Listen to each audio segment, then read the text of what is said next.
April showers bring May flowers. So how did this bridge burst into bloom in the heat of September? This colorful flower display was created from 1,500 used plastic bottles, many of which were illegally tossed on the ground in Austin's neighborhoods and parks. Participants in SafePlace's 2014 Expect Respect Summer Leadership Academy gathered the bottles and transformed them from a community eyesore and environmental hazard into an eye-catching educational exhibit.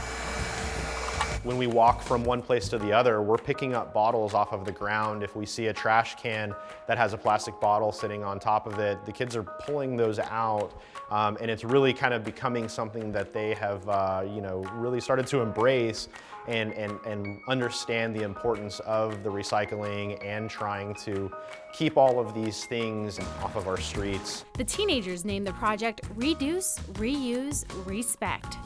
Respecting people and respecting the environment are themes that intertwine.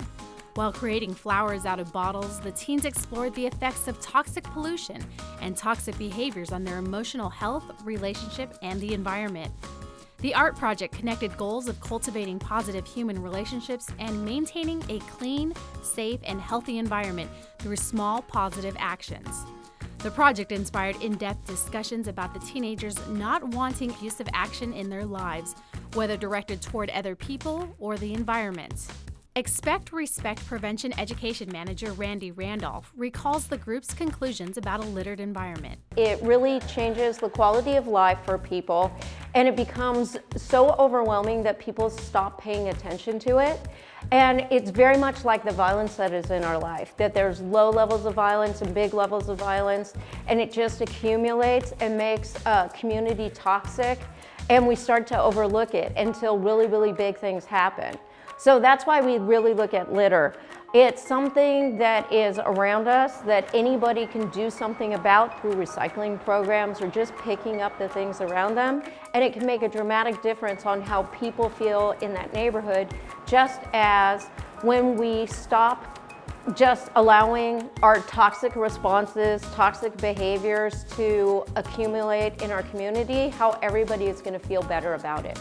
In addition to the summer leadership program, SafePlace also involved community members in the project by setting up a farmers market activity booth and workshops around Austin. People of all ages were invited to make a flower from the plastic bottles and tell others about a positive or challenging relationship in their lives. The idea was simple: to inspire discussion about these issues while also making art. The display was temporarily installed on the hike and bike trail along Waller Creek, one of the most littered creeks in Austin. Much of the debris doesn't come from creek visitors, but is washed by rain from a large area of surrounding land, including streets, parking lots, and parks, and is then carried to one of our most prized recreational areas, Lady Bird Lake. Even little impacts of dumping trash way upstream does impact way downstream, which ends up being Lady Bird Lake. It's not just trash dumped at Lady Bird Lake, it's trash throughout the city, ends up in our stormwater systems and makes its way to our crown jewel, which is Lady Bird Lake. Everyday acts of respect are important in creating a healthy community. For more information about litter, visit letscanitaustin.org.